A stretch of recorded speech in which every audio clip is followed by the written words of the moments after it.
Це наша держава, це наша земля, це наш Крим. Український народ, наші корінні народи України, кримсько-татарський народ не можна позбавляти дому. Я прошу вас і надалі за це боротись, я прошу вас бути активними і коли це потрібно, гучними. Щоб всі партнери вас точно чули, навіть ті, хто не хоче, і завжди принциповими, щоб ми досягли необхідних Україні результатів. Я вдячний вам, що ви з Україною. Дякую кожному, хто бореться за нашу державу, за незалежність України, за наші права, територіальну цілісність. Розпочинаємо церемонію вручення державних нагород України. Україна переможе! Слава Україні!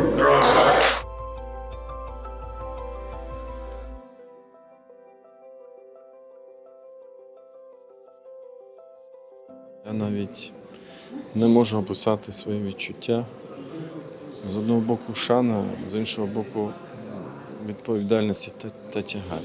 Бо Крим залишається в окупації, наша боротьба продовжується. І я завжди, коли щось кажу або виступаю, закінчую свій вислів словами «наша боротьба продовжується».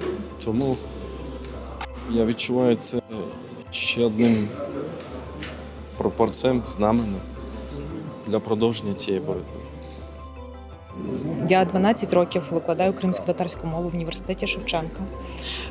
Ми розпочинали освітню програму, коли на кафедрі було дуже мало матеріалів, майже не було, зі своїми колегами.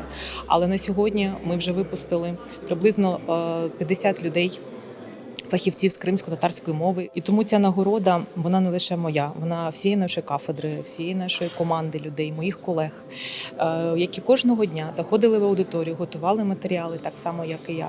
Це велика надія для наших людей в Криму. Насправді, вони нас бачать, вони нас чують, ми підтримуємо зв'язок, і цей зв'язок є надважливим. Bu unvan benim için pek kıymetli çünkü ben yıllar devamında Kırım Tatar müzik medeniyetine uğraşam ve ileride tırışam Kırım Tatar müzikanı inkişaf etmeye.